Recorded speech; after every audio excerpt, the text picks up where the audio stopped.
Aurelio Salazar llevaba 30 años entrando por la puerta de servicio. 30 años diciendo, «Buenos días, patrón», con la cabeza baja. 30 años cargando costales, barriendo bodegas, aguantando gritos. Esa mañana de marzo, cuando lo llamaron a la oficina principal, pensó que por fin le darían el reconocimiento que merecía. Se equivocó. Ricardo Montero ni siquiera levantó la vista cuando Aurelio entró. Estaba firmando papeles, con su traje gris y sus mancuernillas de oro, como si el hombre parado frente a él no existiera. «Siéntate», dijo sin mirarlo. Aurelio obedeció. A sus 68 años, obedecer era lo único que sabía hacer bien. «Ya no te necesito», continuó Montero. «La empresa se está modernizando y necesitamos gente joven». El golpe fue tan seco que Aurelio tardó en procesarlo. 30 años, más de la mitad de su vida, y todo terminaba con 5 palabras pronunciadas como quien lee una factura. «Pero, patrón, mi liquidación». Montero sonrió. Fue una sonrisa fría, de esas que no llegan a los ojos. «Tu liquidación». Abrió un cajón y sacó un folder amarillo. Resulta que la empresa tiene una propiedad que nadie quiere. Una casa en el cerro, abandonada hace años. Te la voy a dar en lugar del dinero. Así quedamos a mano. ¿Una casa? Firma aquí. Aurelio miró el documento. Las letras se movían frente a sus ojos. Una casa a cambio de 30 años de sudor. Una casa que nadie quería. ¿Y si no firmo? Montero dejó de sonreír. «Si no firmas, te vas sin nada, y me aseguro de que nadie en este pueblo te dé trabajo. Tú decides». Aurelio pensó en su cuarto alquilado, en los ahorros que se le acababan, en su edad. No tenía opciones. Tomó la pluma y firmó. Cuando se levantó para irse, Montero ya estaba hablando por teléfono, como si él hubiera dejado de existir. Pero antes de cruzar la puerta, Aurelio escuchó algo que lo detuvo en seco. «Sí, ya está», decía Montero a quien fuera que estaba del otro lado. El viejo firmó. «Que se pudra ahí con todo lo demás». Aurelio no entendió qué significaba esa frase. No sabía que esa casa guardaba secretos que Montero llevaba décadas tratando de enterrar. No sabía que dentro de esas paredes ruinosas encontraría la verdad sobre su padre muerto, sobre su esposa envenenada, sobre la hija que lo abandonó sin explicación. No sabía que esa firma lo convertiría en el peor enemigo del hombre más poderoso del pueblo. Pero lo iba a descubrir. El camino al cerro era de tierra suelta y piedras afiladas. El taxi no quiso subir más allá de la última curva. «Ahí arriba no sube nadie, don», dijo el chofer. «Esa casa tiene mala fama». Aurelio pagó y siguió a pie, cargando su maleta con una mano y el retrato de Consuelo con la otra. El retrato era lo único que le quedaba de ella. Una fotografía del día de su boda, cuando ambos eran jóvenes y creían que la vida sería amable. Consuelo murió hace 4 años. Los doctores dijeron que fue una enfermedad rara, algo en la sangre que nunca pudieron explicar bien. Se fue apagando poco a poco, como una vela sin oxígeno. Aurelio todavía soñaba con ella algunas noches y despertaba buscándola en el lado vacío de la cama. La casa apareció entre los árboles como una herida vieja. Paredes agrietadas, techo hundido en varias partes, ventanas sin vidrios que parecían ojos muertos mirando al valle. El jardín era un caos de maleza y basura acumulada durante años. Aurelio se detuvo frente a la puerta. Sintió algo extraño, una mezcla de frío y advertencia, como si la casa misma le dijera que no entrara. Empujó la puerta. Las bisagras chirriaron. El olor lo golpeó primero. Humedad, encierro, algo podrido que no pudo identificar. El piso estaba cubierto de polvo tan grueso que sus pisadas dejaban huellas claras. En las paredes había manchas oscuras, como si alguien hubiera tratado de cubrir algo con pintura. Barata. Recorrió las habitaciones una por una. Cada cuarto era peor que el anterior. Muebles rotos, colchones devorados por las ratas, restos de una vida que alguien abandonó deprisa. En lo que debió ser la sala principal, Aurelio encontró una fotografía enmarcada tirada en el suelo. El vidrio estaba roto, pero la imagen se veía clara. Un hombre joven con bigote grueso, parado junto a esta misma casa cuando todavía estaba entera. Aurelio no reconoció al hombre. Dejó su maleta en una esquina y colocó el retrato de Consuelo sobre una repisa polvorienta. «Ya llegamos», le dijo en voz baja. «Parece que aquí vamos a terminar». Afuera el sol comenzaba a ocultarse tras las montañas. Aurelio no tenía electricidad, ni agua, ni comida. Solo tenía una casa que nadie quería y un silencio tan denso que podía tocarse. Esa noche durmió en el suelo, usando su maleta como almohada. No sabía que bajo sus pies, a solo 3 metros de profundidad, estaban enterradas las respuestas que cambiarían todo. Los ruidos empezaron cerca de la medianoche. Aurelio despertó de golpe, con el corazón latiéndole en la garganta. Arriba, en el segundo piso, algo se movía. Pasos lentos, como si alguien arrastrara los pies sobre la madera vieja. Se quedó inmóvil, sin respirar, escuchando. Los pasos se detuvieron, después un golpe seco, luego silencio. ¿Hay alguien?, gritó, aunque su voz salió quebrada. Nadie respondió. Tomó una lámpara de aceite que había encontrado en la cocina y subió las escaleras. Cada peldaño crujía bajo su peso. El pasillo del segundo piso estaba más oscuro que abajo. Las sombras se movían con la llama de la lámpara. Revisó el primer cuarto. Vacío. El segundo también vacío. En el tercero encontró una ventana rota por donde entraba el viento, moviendo una cortina podrida que colgaba de un solo clavo. Eso explicaba los ruidos, solo el viento. Estaba por bajar cuando algo llamó su atención. En la pared del fondo, cerca del techo, había una diferencia de color, como si alguien hubiera pintado esa sección más recientemente que el resto. La pintura era más clara, más limpia. No tenía sentido en una casa abandonada hace décadas. Aurelio se acercó y pasó la mano por la superficie.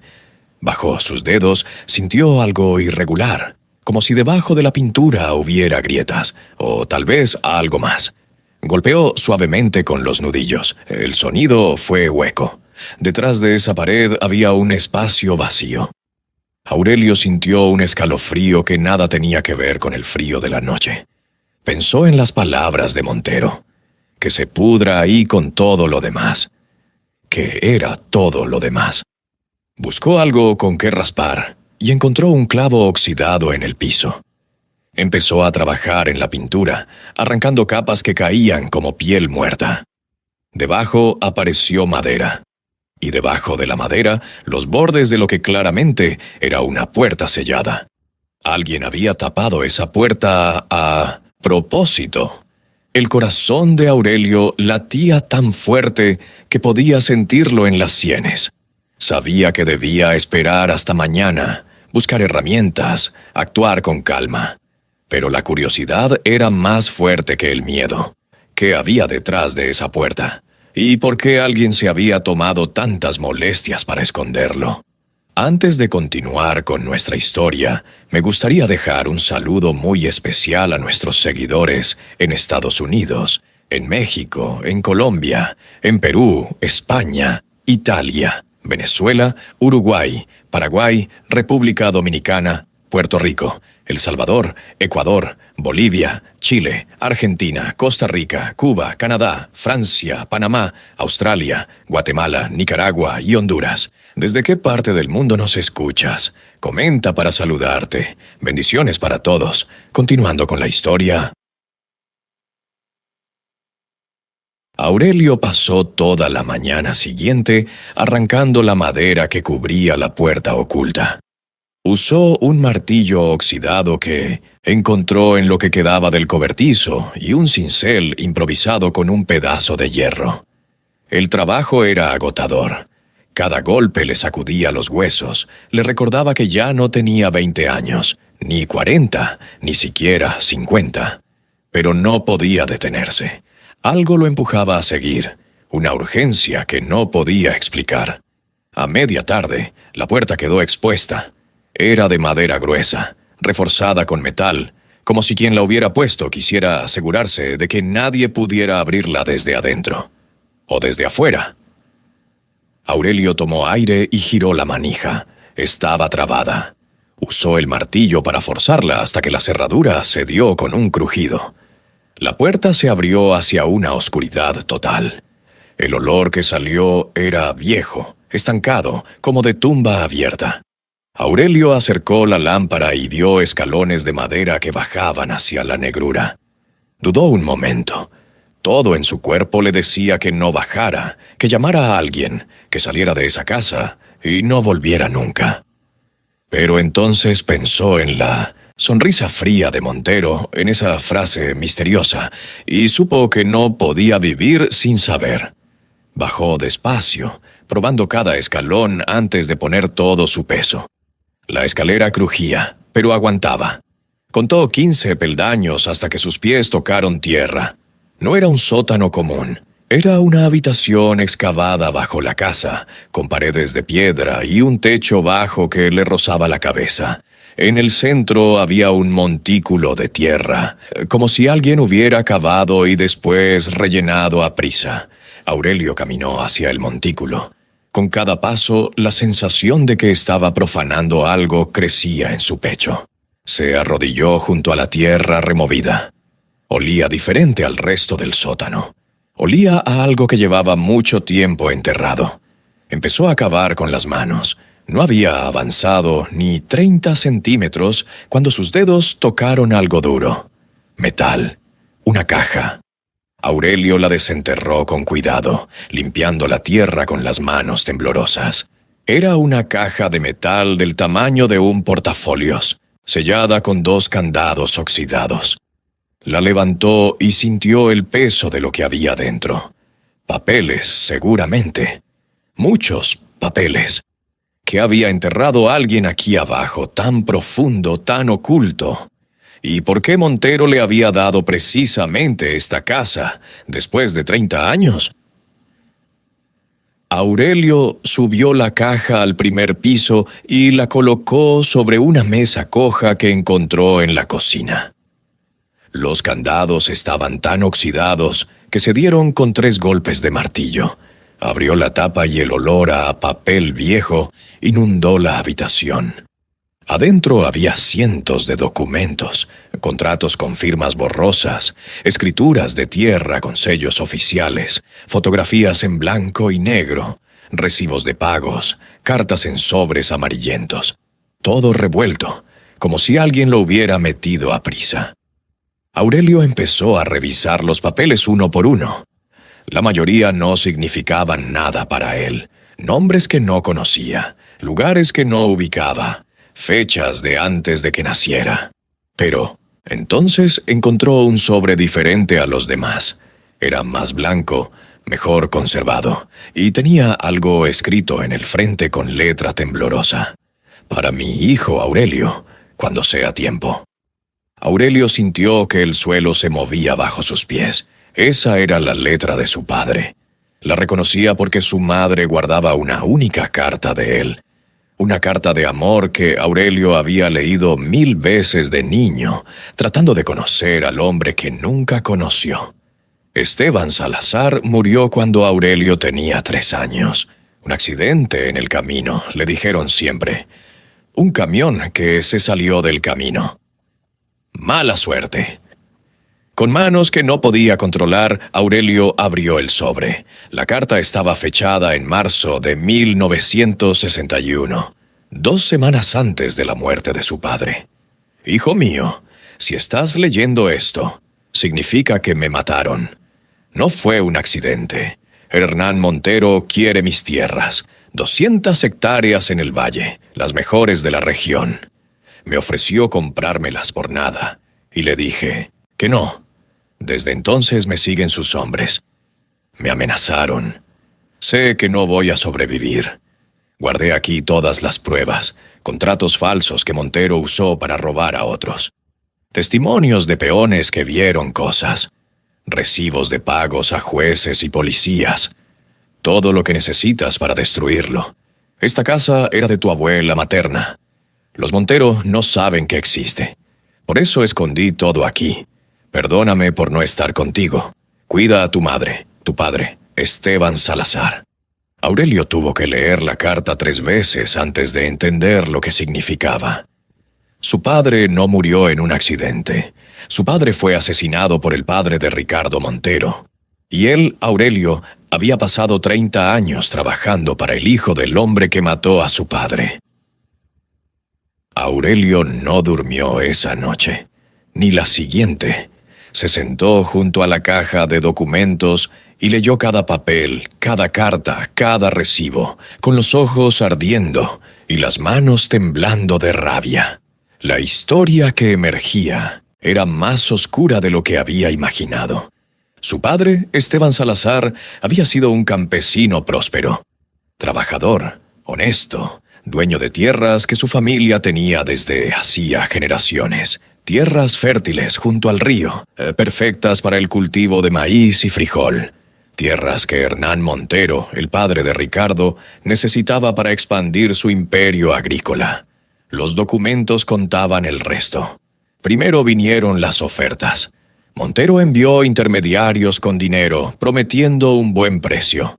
Esteban se negó. Las tierras eran su herencia, su futuro, el futuro de su hijo. Después vinieron las amenazas. Hombres a caballo que aparecían de noche, incendiaban cercas, envenenaban pozos. Esteban denunció a la policía, pero las denuncias nunca prosperaban. El jefe de policía era compadre de Montero. Finalmente, vino la muerte. Aurelio encontró el testimonio de un peón llamado Jacinto Reyes. Estaba escrito a mano con letra de alguien que apenas sabía escribir. Yo vi cuando los hombres de don Hernán pararon el camión de don Esteban en la curva del río. Eran 3. Lo bajaron a golpes. Después empujaron el camión con él adentro. El camión cayó al barranco. Yo me escondí porque tenía miedo. Nunca dije nada porque amenazaron a mi familia. El testimonio estaba fechado una semana después de la muerte de Esteban. Alguien lo había recogido y guardado aquí, esperando el momento correcto. También había recibos, pagos de Hernán Montero a un juez llamado Fermín Ochoa. Pagos al forense que firmó el certificado de defunción. Pagos al abogado que convenció a la viuda de vender las tierras para pagar deudas que no existían. Aurelio pensó en su madre, en cómo vivió los últimos años de su vida en un cuarto alquilado, lavando ropa ajena para sobrevivir. En cómo murió creyendo que había perdido todo por su propia culpa, por no saber manejar el dinero, por ser ignorante. Nunca supo la verdad. Murió sin saber que le robaron todo. Y Aurelio tampoco. Lo supo, hasta ahora. Cerró los ojos y apretó los puños. 65 años de mentiras. 30 años inclinando la cabeza ante el hijo del asesino de su padre. Pero ahora tenía las pruebas. Ahora sabía la verdad. Y Montero iba a pagar. A la mañana siguiente, Aurelio bajó al pueblo. Necesitaba encontrar a alguien que recordara a su padre. Alguien que pudiera confirmar lo que había leído. El pueblo había cambiado mucho en 30 años. Las calles de tierra ahora eran de pavimento. Había tiendas nuevas, una plaza renovada, una iglesia recién pintada. Todo pagado con dinero de los Montero, según decían los letreros de agradecimiento en cada esquina. Aurelio preguntó en la tienda, en la cantina, en el mercado. Nadie quería hablar de Esteban Salazar. En cuanto mencionaba el nombre, las caras se cerraban y las conversaciones terminaban. Eso fue hace mucho tiempo, Don, le decían.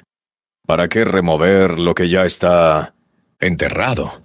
Estaba por rendirse cuando una mujer vieja lo llamó desde el umbral de una casa pequeña al final de la calle. Usted es el hijo de Esteban, ¿verdad? Aurelio se acercó. La mujer debía tener más de 80 años. Sus ojos estaban nublados por cataratas, pero su voz era firme. «Soy Dominga», dijo. «Trabajé para su madre cuando usted era un niño. Entre, aquí nadie nos escucha». La casa olía a copal y hierbas secas. Dominga lo guió hasta una cocina pequeña donde un fogón de leña calentaba una olla de frijoles. Su padre era un buen hombre. Empezó sin que él preguntara. Trabajador, honesto, de los pocos que no se dejaban comprar. Por eso lo mataron. ¿Usted lo sabe? Todo el pueblo lo sabe. Nadie lo dice, pero todos lo saben. Los Montero han controlado esta tierra por 3 generaciones. Quien se les opone, desaparece. Quien habla, sufre. Aprendimos a agachar la cabeza. Aurelio sacó la carta de su padre y se la mostró. Encontré esto, y más, pruebas de todo lo que hicieron. Dominga tomó la carta con manos temblorosas. No podía leerla. Sus ojos ya no servían para eso, pero la sostuvo como si pudiera sentir las palabras a través del papel. Su padre sabía que iba a morir, dijo. La semana antes del accidente vino a despedirse de su madre. Le dijo que si algo le pasaba, que no firmara nada, que no creyera nada de lo que le dijeran los Montero. Pero después del funeral, cuando llegaron los abogados con sus papeles y sus amenazas, ella estaba sola y asustada. ¿Qué podía hacer? ¿Por qué nunca me dijo nada? Porque usted empezó a trabajar para los Montero. Mijo, su madre murió con ese dolor en el pecho.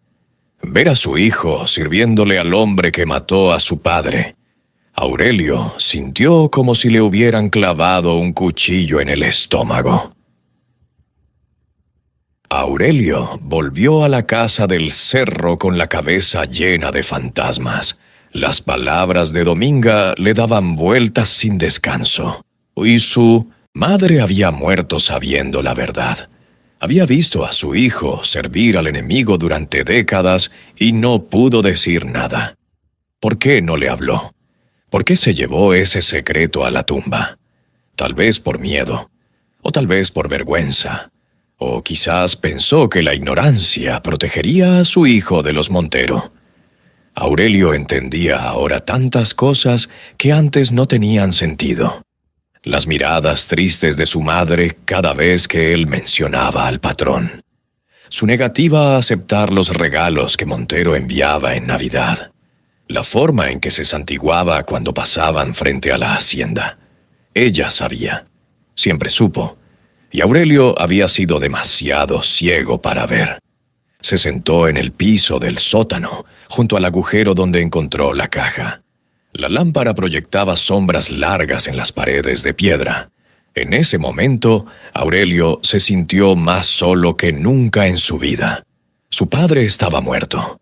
Su madre estaba muerta. Su esposa Consuelo estaba muerta. Su hija, Gabriela, había desaparecido hace 9 años, sin explicación. No le quedaba nadie. Pensó en Gabriela, en la última vez que la vio, cuando ella tenía 30 años y él 59. Fue una pelea terrible, la peor de sus vidas. Ella le gritó cosas que él no entendió entonces. «Eres un cobarde, papá. Toda tu vida has sido un cobarde. Prefieres arrodillarte ante el hombre que destruyó a tu familia que abrir los ojos y ver la verdad». «¿De qué verdad hablas?», le había respondido él. «Don Ricardo es un hombre bueno. Me dio trabajo cuando nadie más quería contratarme». Gabriela lo miró con una mezcla de rabia y tristeza. «Algún día vas a entender, y cuando lo hagas va a ser demasiado tarde». Se fue esa noche. Aurelio esperó que volviera, pero no volvió. Mandó cartas que nunca fueron respondidas. Contrató a alguien para buscarla, pero el rastro se perdía en una ciudad lejana. Con el tiempo aprendió a vivir con el hueco que ella dejó. Pero ahora, sentado en ese sótano con los documentos de su padre en las manos, Aurelio empezó a preguntarse, ¿qué sabía Gabriela? ¿Por qué habló de la verdad? ¿Y dónde estaba ahora? Al día siguiente, Aurelio visitó el cementerio del pueblo. No había estado ahí desde el funeral de su madre hace más de 20 años. Encontró la tumba de su padre en un rincón olvidado, casi cubierta por la maleza. La lápida estaba agrietada, las letras apenas visibles. Esteban Salazar, 1925-1961, esposo y padre amado. Aurelio limpió la piedra con las manos, arrancando hierbas y musgo acumulados durante décadas. Mientras trabajaba, habló en voz baja, como si su padre pudiera escucharlo. «Perdóname, no sabía. Nadie me dijo nada y yo fui demasiado tonto para preguntar. Pero ahora sé la verdad, y te juro que voy a hacer justicia. Estaba tan concentrado que no notó el auto negro estacionado en la entrada del cementerio. No vio al hombre que lo observaba desde el asiento del conductor, ni cómo ese hombre tomaba fotografías con su teléfono. Cuando Aurelio terminó de limpiar la tumba y se levantó para irse, el auto ya no estaba. Caminó de regreso a la casa del cerro por el camino largo, pensando en los siguientes pasos. Tenía pruebas, pero no sabía qué hacer con ellas. Ir a la policía local era inútil. Dominga le había confirmado que estaban comprados. Necesitaba a alguien fuera del alcance de Montero. Alguien que no pudiera ser amenazado o sobornado. ¿Pero quién? Estaba llegando a la casa cuando vio que algo no estaba bien. La puerta principal, que él había cerrado con alambre, estaba abierta. Aurelio se acercó despacio, con el corazón golpeándole el pecho. Empujó la puerta con cuidado. El interior estaba igual que siempre, con una excepción. Había huellas de lodo en el piso. Huellas que no eran suyas. Alguien había entrado. Corrió al sótano. Los documentos seguían donde los había dejado, dentro de la caja metálica. Pero la caja había sido movida. Alguien la había abierto y revisado. Aurelio sintió un sudor frío recorrerle la espalda. Alguien sabía lo que había encontrado. Esa noche no durmió. Escondió los documentos más importantes en un lugar nuevo, dentro de una pared hueca que descubrió en el baño, y durmió con un machete oxidado junto a la almohada, esperando visitas que nunca llegaron. Pero el mensaje era claro. Montero ya sabía que Aurelio estaba excavando sus secretos, y eso significaba que el tiempo se estaba acabando. 3 días pasaron sin incidentes. Aurelio empezaba a creer que se había imaginado la amenaza cuando encontró el sobre. Estaba debajo de una piedra grande frente a la puerta principal, como si alguien lo hubiera dejado ahí durante la noche. Sobre blanco, sin remitente, sin sello postal. Aurelio lo abrió con dedos temblorosos. Adentro había una sola hoja de papel con un mensaje escrito en letras grandes, con marcador negro. «Deja de escarbar, oh Hugh. Terminas como tu padre». Se quedó mirando las palabras durante un largo rato. El miedo era una cosa fría y pesada en su estómago. Pero junto al miedo había algo más. Una certeza que crecía con cada segundo. Si Montero mandaba amenazas, era porque tenía miedo. Si tenía miedo, era porque Aurelio tenía algo peligroso en sus manos. Y si lo que tenía era peligroso, entonces valía la pena pelear. Aurelio entró a la casa y tomó una decisión. No podía quedarse ahí esperando a que vinieran a callarlo. Necesitaba aliados. Necesitaba ayuda. Pero sobre todo, necesitaba encontrar a Gabriela. Ella había hablado de la verdad 9 años atrás. Había intentado abrirle los ojos y él no quiso escuchar. Si ella sabía algo entonces, quizás sabía más ahora. Buscó entre sus pocas pertenencias hasta encontrar la última dirección que tenía de su hija. un apartado postal en una ciudad a 4 horas de distancia. Era un rastro frío de hace casi una década, pero era lo único que tenía. Al día siguiente, Aurelio bajó al pueblo temprano. Preguntó por alguien que supiera investigar, a alguien discreto. El cantinero, después de mucha insistencia, le dio el nombre de un hombre en la ciudad que hacía ese tipo de trabajos. «Se llama Tomás Herrera», le dijo en voz baja. «Es bueno encontrando gente que no quiere ser encontrada, pero no es barato». Aurelio asintió. Le quedaban muy pocos ahorros, pero no le importaba. Si tenía que gastarlo todo en encontrar a su hija, lo haría. Tomó el autobús esa misma tarde. Mientras el vehículo bajaba del cerro hacia la carretera principal, Aurelio miró hacia atrás, hacia la casa en ruinas donde había descubierto la verdad. Iba a volver, pero no solo. La ciudad era un caos de ruido, humo y gente que caminaba demasiado rápido. Aurelio no había estado ahí en años, y todo le parecía más grande, más confuso, más hostil que antes. Encontró la oficina de Tomás Herrera, en un edificio viejo cerca del mercado central. Era un cuarto pequeño en el tercer piso, sin elevador, con una puerta de vidrio opaco que decía «Investigaciones privadas» en letras descoloridas. Herrera era un hombre de 50 y tantos años, con bigote canoso y ojos que parecían haber visto demasiado. Escuchó la historia de Aurelio sin interrumpir, tomando notas en una libreta gastada. ¿Hace cuánto desapareció su hija? 9 años. ¿Denunció a la policía? Sí, pero dijeron que ella se fue por su voluntad, que no era un caso de desaparición. Herrera asintió como si hubiera escuchado esa historia 1000 veces. «Tengo el último lugar donde vivía», dijo Aurelio, pasándole un papel con la dirección del apartado postal. «Es viejo, pero quizás sirva de algo». Herrera miró el papel y después miró a Aurelio. «Esto va a costar dinero y tiempo.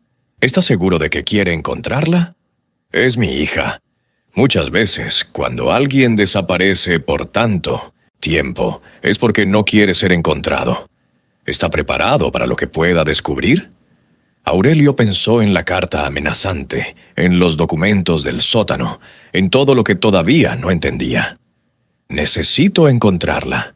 No solo por mí. Creo que ella sabe cosas que yo necesito saber». Herrera guardó la libreta y se levantó. «Deme 2 semanas. Voy a ver qué puedo encontrar. Pero necesito la mitad del pago ahora». Aurelio sacó un sobre con casi todos sus ahorros. Lo puso sobre la mesa sin dudarlo. Cuando salió de la oficina, el sol estaba cayendo sobre los edificios grises de la ciudad. Aurelio encontró un cuarto barato en una pensión cerca de la terminal de autobuses. Era pequeño, con una cama dura y un baño compartido, pero no necesitaba más. Se acostó mirando el techo, pensando en Gabriela. ¿Dónde estaría? ¿En qué se habría convertido? ¿Lo perdonaría algún día? Y, sobre todo, ¿qué sabía ella que él todavía no había descubierto? Mientras esperaba noticias de Herrera, Aurelio regresó a la casa del cerro. Tenía que seguir revisando los documentos. La carta amenazante le había demostrado que el tiempo era un lujo que no tenía. Fue entonces cuando encontró la segunda caja. Estaba más profunda que la primera, enterrada en otro rincón del sótano que no había explorado bien. Era más pequeña, de madera en vez de metal, y los papeles adentro estaban en mejor estado. Pero estos documentos no eran viejos, eran de hace 10 años. Aurelio los revisó con el corazón acelerado. Facturas médicas, análisis de laboratorio, correspondencia entre doctores, todo relacionado con una paciente llamada Consuelo Ramírez de Salazar, su esposa. Al principio no entendió qué hacían esos papeles ahí. Consuelo murió hace 4 años de una enfermedad que nunca tuvo nombre claro. Los doctores hablaron de anemia, después de cáncer, después de falla renal. Nadie supo exactamente qué la mató. Pero los análisis en esa caja contaban otra historia. Había un reporte de laboratorio fechado 6 meses antes de la muerte de Consuelo. Mostraba niveles de arsénico en sangre muy por encima de lo normal. El documento tenía una nota al margen, escrita a mano: no incluir en historial oficial. Aurelio leyó esa frase una y otra vez hasta que las palabras dejaron de tener sentido. Arsénico. Su esposa tenía arsénico en la sangre meses antes de morir. Alguien la estaba envenenando. Siguió buscando y encontró una carta dirigida a Ricardo Montero. La firma era de un doctor llamado Gustavo Linares. El texto era breve y cuidadoso. Don Ricardo: el asunto está controlado, como acordamos. Los síntomas están avanzando según lo previsto. Adjunto el reporte que confirma los niveles. Quedo pendiente del pago restante. Atentamente, doctor Gustavo Linares. Aurelio tuvo que sostenerse de la pared para no caer. Consuelo no murió de enfermedad. Montero la mandó envenenar. ¿Por qué? ¿Qué razón podía tener ese hombre para matar a una mujer que nunca tuvo nada de valor? La respuesta tenía que estar en algún lugar de esos papeles. Y Aurelio iba a encontrarla aunque fuera lo último que hiciera.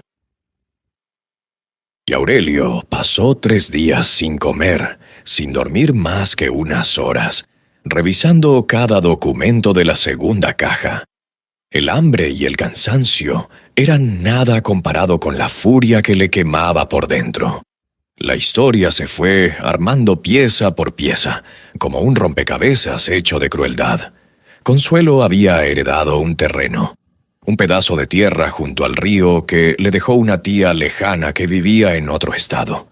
Consuelo ni siquiera recordaba a esa tía. La herencia llegó como una sorpresa y ella nunca le dio importancia. Pero alguien más sí le dio importancia. El gobierno había anunciado la construcción de una carretera federal que cruzaría exactamente por esa zona. El terreno de Consuelo, que no valía casi nada, de 200 de ton, pronto valía millones. Había una carta de un abogado de los Montero ofreciendo comprar el terreno. La oferta era ridículamente baja. Consuelo había rechazado. «No voy a vender», le había dicho a Aurelio entonces. «Esa tierra me la dejó mi familia. No tiene precio». Aurelio recordaba esa conversación. Le pareció una tontera. «Es solo tierra», le dijo. «Con ese dinero podríamos vivir mejor». Pero Consuelo se negó. Fue una de las pocas veces que ella no cedió ante él. 6 meses después de esa negativa, empezaron los síntomas: mareos, debilidad, pérdida de peso. Los doctores le dieron medicinas que no funcionaban, diagnósticos que cambiaban cada semana. Ahora Aurelio entendía por qué. El doctor Linares, que aparecía en los documentos como el encargado del asunto, había sido el médico que atendió a Consuelo durante sus últimos meses. Aurelio recordaba su cara amable, sus palabras tranquilizadoras, sus visitas frecuentes a la casa. El mismo hombre que le daba medicinas la estaba envenenando. Aurelio encontró otro documento. Después de la muerte de Consuelo, un abogado de Montero se presentó en el funeral ofreciendo comprar el terreno para ayudar con los gastos. Aurelio estaba tan destrozado por el dolor que firmó sin leer. Vendió el terreno de su esposa por una fracción de su valor real. Montero mató a Consuelo para quedarse con esa tierra. Y Aurelio, sin saberlo, había firmado el papel que completó el robo.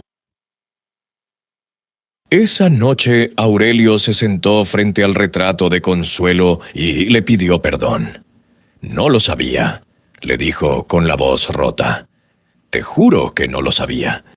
Pensé que estabas enferma. Pensé que los doctores hacían todo lo posible. Nunca imaginé». Las lágrimas le caían sin control. 68 años tenía y lloraba como un niño, solo en esa casa maldita, hablándole a una fotografía que no podía responder. Recordó los últimos meses de Consuelo, como él seguía yendo a trabajar todos los días mientras ella se apagaba. Cómo llegaba cansado y apenas tenía energía para preguntarle cómo se sentía.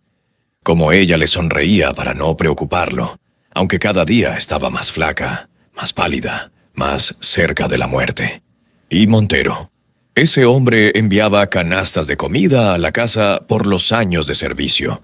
Frutas, quesos, panes, mermeladas. Consuelo siempre estaba agradecida. Siempre decía que don Ricardo era un buen patrón. Ahora Aurelio se preguntaba si el veneno venía en esas canastas. ¿Cuántas veces él mismo le sirvió a su esposa la comida que la estaba matando? El pensamiento era demasiado horrible para sostenerlo. Aurelio sintió que algo se rompía dentro de él, algo que ya nunca podría repararse.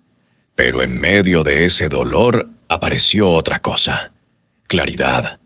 Ya no era solo por su padre. Ya no era solo por las tierras robadas hace 60 años. Ahora era por Consuelo. Montero le había quitado todo. Su padre, su herencia, su esposa, probablemente también su hija, porque ahora Aurelio entendía la pelea que los separó. Gabriela sabía. Ella había descubierto algo. Intentó decírselo a su padre, y él, ciego de lealtad, la llamó loca. Aurelio recordó sus palabras exactas. Esos hombres mataron a mamá. Él le respondió: no digas tonterías. Y ella se fue. Aurelio apretó los puños tan fuerte que se clavó las uñas en las palmas. El dolor físico era casi un alivio comparado con el dolor del alma. Tenía que encontrar a Gabriela, tenía que pedirle perdón, y juntos iban a destruir a Ricardo Montero. El teléfono sonó a las 6 de la mañana. Aurelio había pasado la noche en vela, leyendo y releyendo los documentos, buscando más piezas del rompecabezas. Cuando escuchó el timbre, saltó de la silla con el corazón desbocado. ¿Señor Salazar? Era la voz de Tomás Herrera, el investigador. La encontré. Aurelio sintió que las rodillas le fallaban. ¿Está viva? Sí, vive en Villahermosa, a unas 4 horas de aquí. Trabaja en una organización que ayuda a campesinos con problemas de tierras. Se cambió el apellido, por eso fue difícil rastrearla, pero es ella. ¿Tiene la dirección? Sí. Pero, señor Salazar, hay algo que debe saber antes de ir a buscarla. Aurelio esperó, conteniendo el aliento. Su hija lleva años investigando a los Montero. Tiene una carpeta gruesa de testimonios, documentos, denuncias que nunca prosperaron. Parece que lo que usted encontró en esa casa es solo una parte de algo mucho más grande. Los Montero han estado destruyendo familias durante 3 generaciones. Aurelio cerró los ojos. Gracias, dijo. Voy a ir a verla hoy. Tenga cuidado. Si los Montero se enteran de que ustedes dos están trabajando juntos, van a hacer todo lo posible para detenerlos. Aurelio colgó y miró los documentos esparcidos sobre la mesa. Todo este tiempo, Gabriela había estado peleando sola la misma batalla que él acababa de descubrir. 9 años investigando, reuniendo pruebas, buscando justicia para su madre y su abuelo, mientras su padre seguía sirviendo al enemigo. ¿Cómo pudo ser tan ciego? ¿Cómo pudo elegir al patrón sobre su propia hija? Aurelio guardó los documentos más importantes en una mochila vieja. Escondió el resto en su lugar secreto dentro de la pared. Cerró la casa lo mejor que pudo y bajó al pueblo para tomar el primer autobús hacia Villahermosa. El viaje iba a durar 4 horas. 4 horas para pensar qué decirle a la hija que había abandonado. 4 horas para encontrar las palabras que pudieran reparar 9 años de silencio. El autobús llegó a Villahermosa al mediodía. El calor era sofocante, un peso húmedo que se pegaba a la piel y hacía difícil respirar. Aurelio preguntó direcciones hasta encontrar la oficina donde trabajaba Gabriela. Era un local pequeño en una calle sin pavimentar, con un letrero que decía «Defensa de Derechos Campesinos» y una puerta de mosquitero que chirriaba. Se quedó parado afuera durante 15 minutos sin atreverse a entrar. ¿Qué le iba a decir? ¿Perdóname por no creerte? ¿Tenías razón en todo? ¿Soy el idiota más grande del mundo? Nada parecía suficiente. Finalmente, empujó la puerta y entró. La oficina era un cuarto lleno de archiveros, escritorios abarrotados de papeles y ventiladores que movían el aire sin enfriarlo. Había 3 personas trabajando. Un joven con lentes, una mujer mayor tecleando en una computadora vieja y al fondo, de espaldas, una mujer de cabello negro recogido en una trenza. Aurelio reconoció esa trenza. Era igual a la de su madre. ¿Puedo ayudarle?, preguntó el joven. Antes de que Aurelio pudiera responder, la mujer del fondo se dio la vuelta. El tiempo se detuvo. Gabriela había envejecido. Tenía arrugas alrededor de los ojos y canas salpicando el cabello negro. Pero seguía siendo ella. Los mismos ojos oscuros de su madre. La misma mandíbula firme de su abuela. Ella lo miró como si estuviera viendo un fantasma. ¿Papá? La voz le salió estrangulada, casi un susurro. Aurelio intentó hablar, pero no pudo. Todo lo que había preparado durante el viaje se evaporó. Solo quedaban las lágrimas que le corrían por la cara y las manos que le temblaban. Dio un paso hacia ella, después otro. «Tenías razón», logró decir al fin. «En todo. Tenías razón en todo». Gabriela no se movió. Su expresión era una mezcla de dolor y rabia acumulados durante 9 años. «¿Ahora vienes a decírmelo?», preguntó con voz dura. «¿Después de tanto tiempo?» «Encontré los documentos, en la casa del cerro. Todo lo que tu abuelo escondió. Y lo de tu madre. Encontré lo que le hicieron a tu madre». Algo cambió en el rostro de Gabriela. La armadura se agrietó por un segundo. ¿Lo de mamá? Aurelio asintió, incapaz de decir más. Gabriela cerró los ojos. Cuando los abrió, estaban llenos de lágrimas. «Siéntate», dijo. «Tenemos mucho de qué hablar». La oficina se vació. El joven y la mujer mayor entendieron que necesitaban privacidad y se fueron a almorzar, cerrando la puerta con cuidado.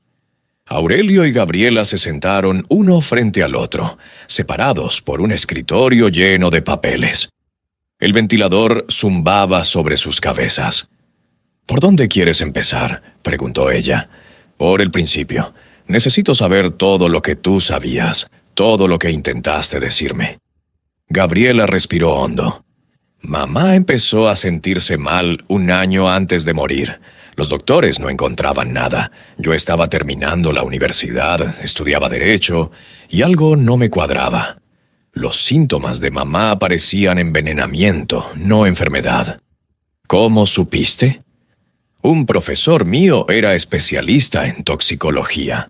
Le describí los síntomas sin decirle que era mi madre. Me dijo que parecía exposición prolongada a metales pesados. Arsénico, probablemente». Aurelio sintió que el estómago se le retorcía. «Empecé a investigar por mi cuenta», continuó Gabriela. «Conseguí una muestra de sangre de mamá y la mandé a un laboratorio independiente. Los resultados confirmaron el arsénico. Pero cuando traté de denunciar, todo se cerró. El hospital perdió los registros. El laboratorio dijo que hubo un error. El doctor que atendía a mamá negó todo». «Linares, ¿lo encontraste?» «Hay cartas de él a Montero. Recibió pagos por controlar el asunto». Gabriela cerró los ojos un momento. «Lo sospeché siempre, pero nunca tuve la prueba directa». Se levantó y fue hacia un archivero. «Mira esto». Sacó una carpeta gruesa, llena de documentos, fotografías y notas escritas a mano. «Llevo 9 años reuniendo testimonios. Otras familias que perdieron tierras, que vieron morir a familiares en circunstancias extrañas, que fueron despojados por los Montero. No somos los únicos, papá. Hay docenas de casos, pero nadie ha podido probar nada porque Montero controla la policía, los jueces, los doctores, tiene comprado a medio mundo. Aurelio miró la carpeta con una mezcla de horror y admiración. ¿Por qué no me dijiste esto antes de irte? Te lo dije, te mostré documentos, te rogué que me escucharas. ¿Recuerdas lo que me respondiste? Aurelio bajó la cabeza. Te dije que estabas loca. Me dijiste que don Ricardo era un buen hombre, que yo era una malagradecida, que me largara si no podía respetar al patrón. Las palabras cayeron entre ellos como piedras. Perdóname, dijo Aurelio. No tengo excusa. Solo puedo pedirte perdón.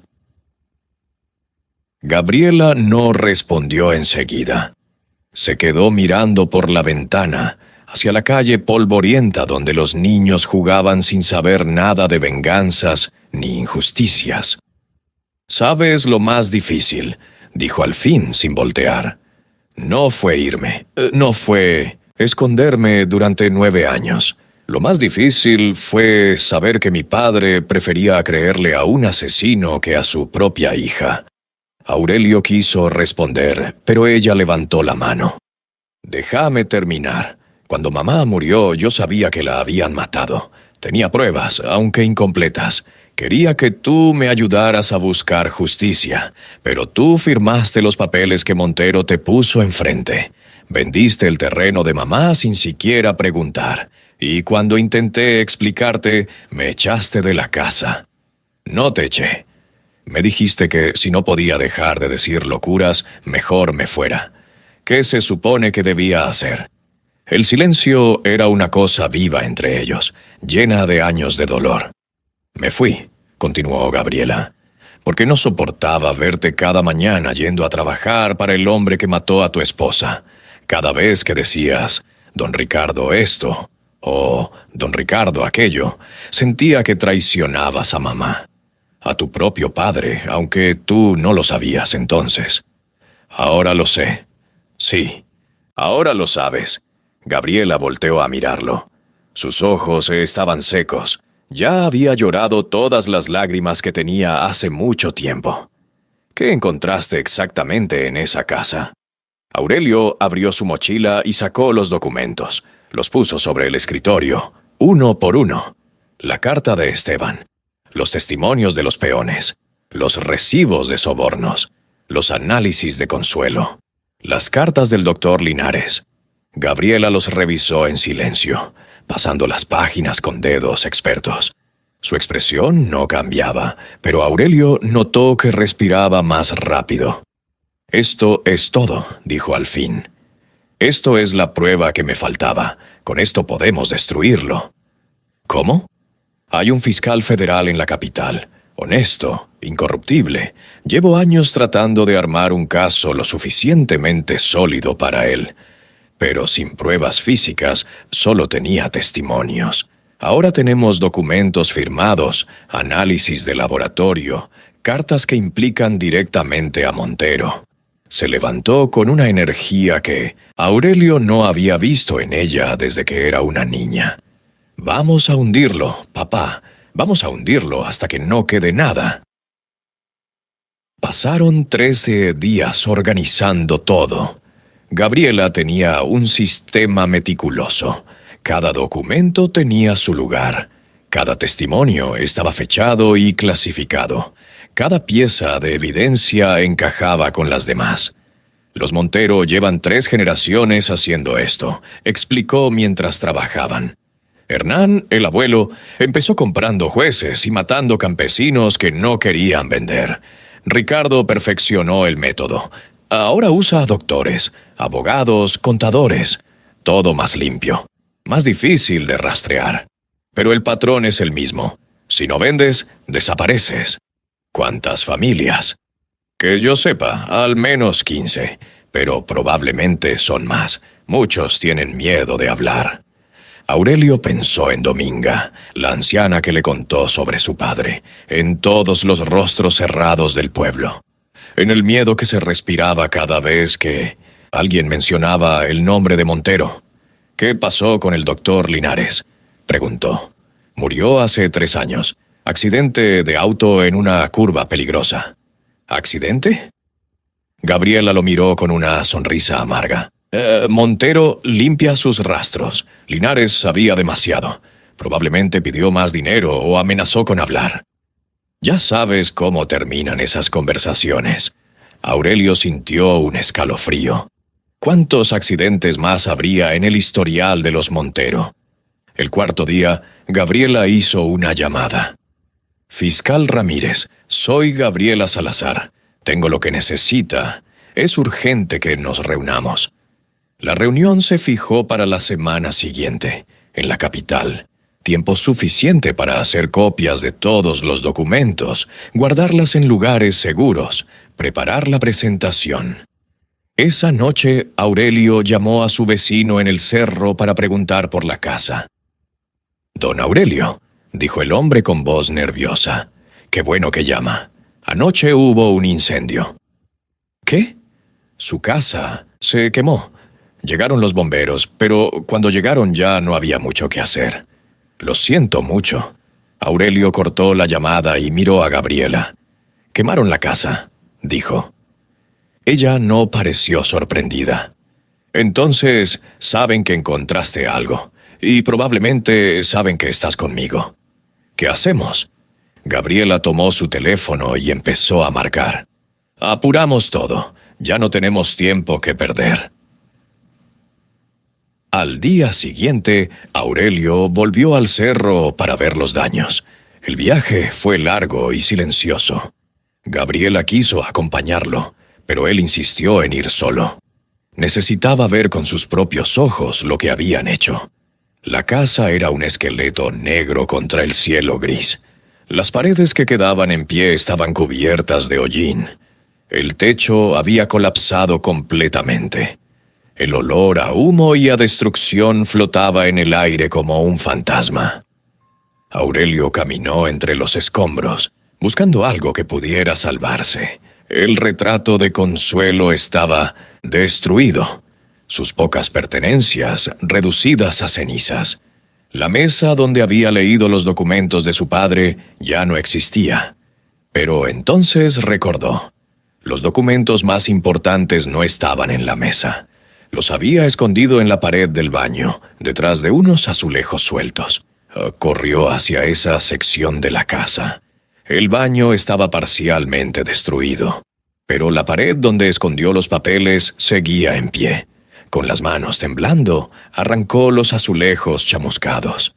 Los documentos estaban ahí, chamuscados en los bordes, pero legibles, completos. Aurelio los sacó y los abrazó contra su pecho como si fueran un tesoro. «No pudieron», murmuró. «No pudieron destruirlo todo». Escuchó pasos detrás de él. Se dio la vuelta y vio a un hombre parado entre las ruinas. Era alto, corpulento, con cara de pocos amigos. Aurelio no lo conocía, pero reconoció el tipo. Era el mismo tipo de hombre que había visto rondando la hacienda de Montero durante 30 años. Matones, disfrazados de empleados. «Don Ricardo le manda un mensaje», dijo el hombre. «Dice que esto es solo una advertencia. La próxima vez no va a ser la casa». Aurelio sintió el miedo trepar por su espalda. Pero también sintió algo más. Una rabia antigua, acumulada durante generaciones, que finalmente tenía un objetivo claro. «Dígale a su patrón», respondió con voz firme, «que voy a verlo caer, aunque sea lo último que haga en mi vida». El hombre sonrió. «Los valientes no duran mucho por aquí, viejo. Piénselo». Se dio la vuelta y desapareció cerro abajo. Aurelio se quedó solo entre las cenizas de su casa, sosteniendo los documentos que iban a destruir al hombre más poderoso de la región. La guerra había comenzado. Aurelio volvió a Villahermosa esa misma noche, con los documentos rescatados envueltos en una bolsa de plástico. Gabriela lo esperaba en la puerta de su pequeño departamento, con el rostro tenso.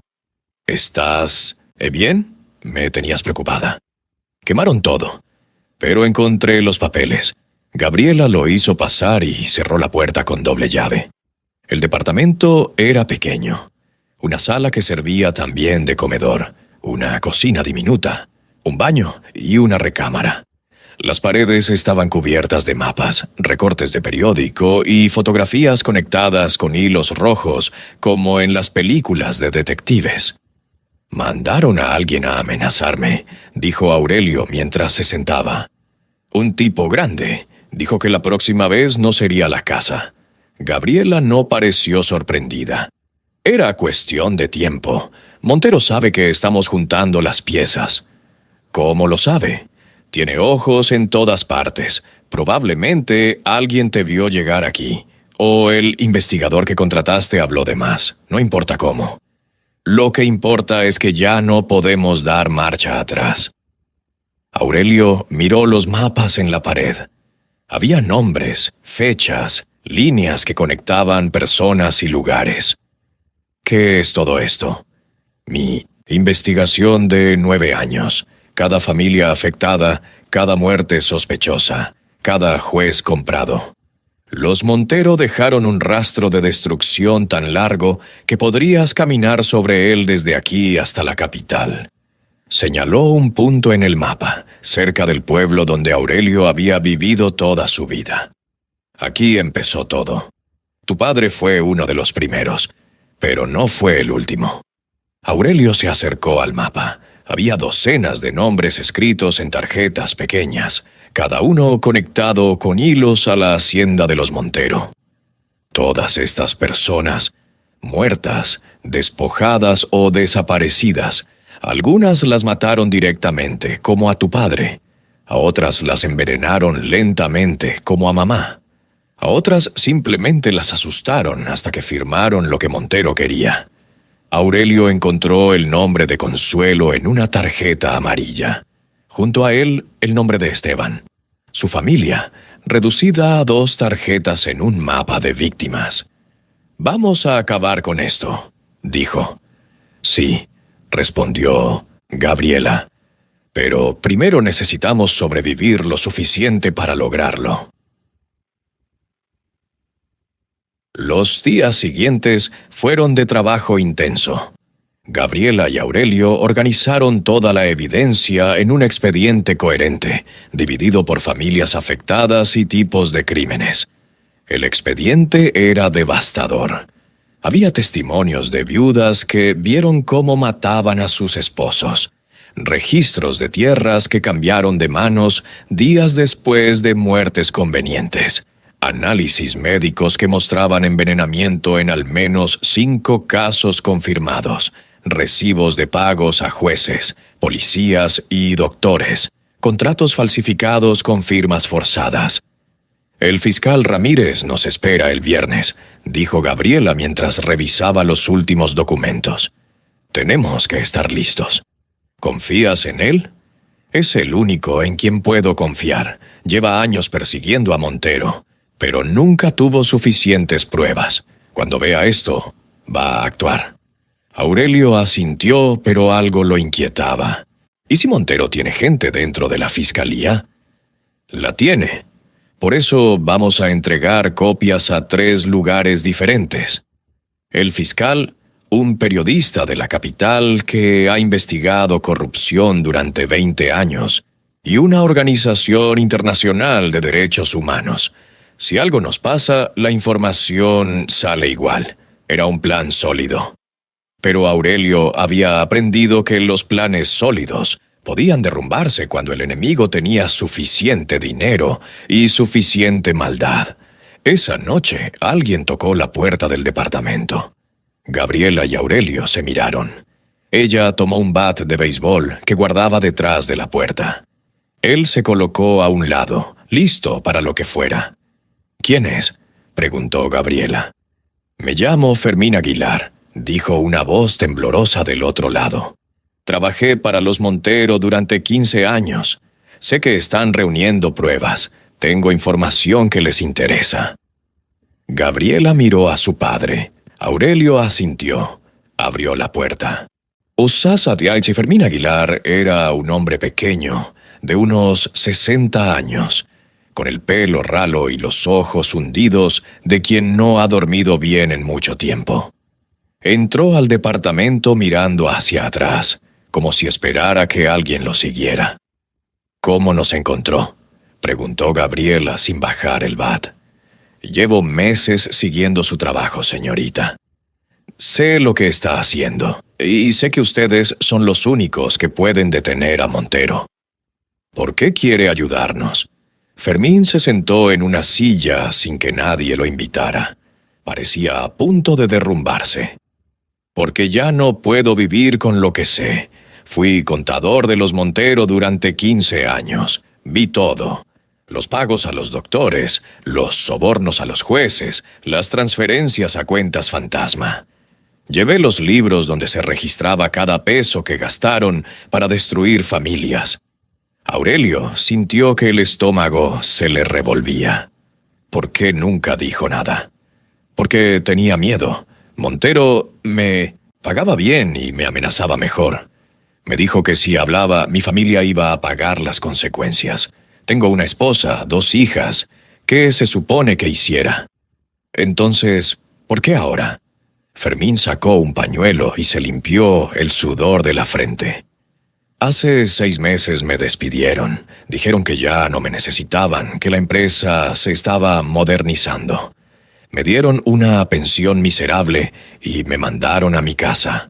Pero yo sé demasiado, y Montero lo sabe. Llevo meses esperando que manden a alguien a callarme. Gabriela intercambió una mirada con su padre. ¿Qué tiene para nosotros? Fermín metió la mano en su saco y sacó un sobre grueso. Copias de los libros contables de los últimos 20 años. Cada pago ilegal, cada soborno, cada transferencia. Todo con fechas, nombres y cantidades. Puso el sobre en la mesa. «Esto es mi seguro de vida. Si algo me pasa, quiero que el mundo sepa lo que hizo esa familia». Gabriela tomó el sobre y empezó a revisar los documentos. Con cada página, su expresión se endurecía más. «Esto es dinamita», dijo. «Con esto podemos hundirlo para siempre». Los documentos de Fermín eran la pieza que faltaba. Los libros contables mostraban un patrón claro. Cada vez que alguien se negaba a vender tierras a los Montero, aparecían pagos a personas específicas, doctores, abogados, policías, jueces, y semanas o meses después, el problema se resolvía. El dueño de las tierras moría, desaparecía o firmaba una venta forzada. «Mira esto», dijo Gabriela, señalando una página. «Aquí está el pago al doctor Linares, 30,000 pesos, 3 meses antes de que mamá empezara a enfermarse».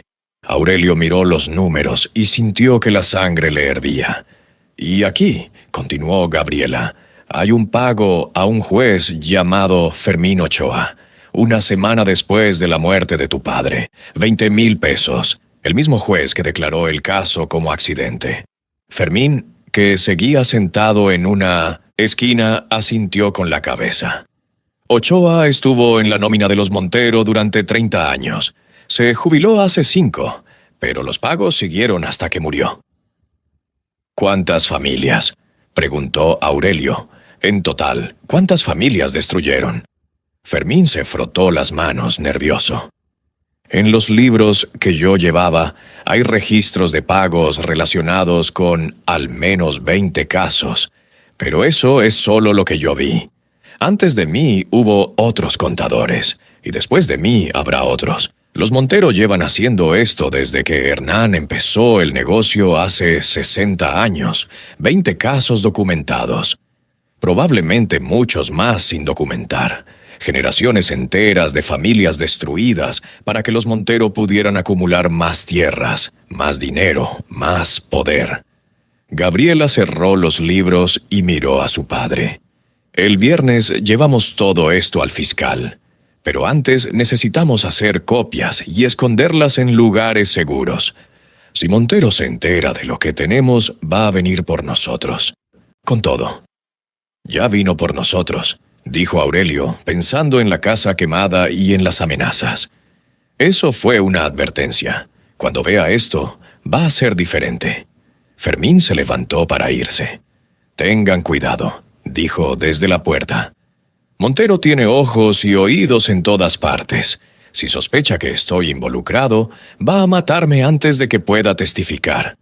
¿Está dispuesto a declarar?, preguntó Gabriela. Fermín dudó un momento. Después asintió. Ya estoy muerto de todos modos, al menos que mi muerte sirva para algo. Mientras Aurelio y Gabriela preparaban su caso, Ricardo Montero recibía noticias en su hacienda. Rosendo Villagrán, su mano derecha durante los últimos 20 años, entró a la oficina con el rostro sombrío. «Patrón, tenemos un problema». Montero no levantó la vista de los papeles que estaba firmando. ¿Qué clase de problema? El viejo, Aurelio Salazar, no está solo. Encontró a su hija. Están trabajando juntos. Ahora sí, Montero levantó la vista. Sus ojos eran fríos, calculadores. ¿La hija que desapareció hace años? Sí, vive en Villahermosa. Trabaja en una organización de derechos campesinos. Y hay algo más. Fermín Aguilar fue visto entrando al edificio donde vive la hija. Montero se quedó inmóvil. El nombre de Fermín era un problema grande. ¿Fermín habló con ellos? No lo sabemos con certeza, pero parece que sí. Montero se levantó y caminó hacia la ventana. Desde ahí podía ver sus tierras, las miles de hectáreas que su familia había acumulado durante generaciones. Tierras regadas con sudor ajeno y sangre de quienes se atrevieron a decir que no. Fermín sabe demasiado, dijo sin voltear. Hay que ocuparse de él. ¿Y los Salazar? También. Pero con cuidado. Si desaparecen justo ahora, va a levantar sospechas. Primero, recuperamos lo que tengan. Después nos ocupamos de ellos. Rosendo asintió. ¿Cómo quiere que proceda? Montero se volvió hacia él. Su rostro no mostraba ninguna emoción. Manda a alguien a vigilar a la hija. Quiero saber con quién habla, a dónde va, qué está planeando. Y encuentra a Fermín. Recuérdale lo que les pasa a los traidores. Sí, patrón. Rosendo salió de la oficina. Montero se quedó solo, mirando el atardecer sobre sus tierras. 60 años de secretos. 3 generaciones de crímenes cuidadosamente enterrados. Y ahora, un viejo que debería haber muerto en esa casa de mala muerte, estaba amenazando con destruirlo todo. No iba a permitirlo, costara lo que costara. El jueves por la noche, un día antes de la reunión con el fiscal, alguien atacó el departamento de Gabriela. Eran las 3 de la mañana. Aurelio dormía en el sofá de la sala cuando escuchó el ruido de vidrios rotos. Se levantó de un salto justo a tiempo para ver una botella envuelta en llamas atravesar la ventana.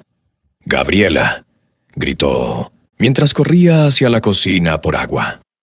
El fuego se extendía rápido, alimentado por los papeles y libros que cubrían la sala.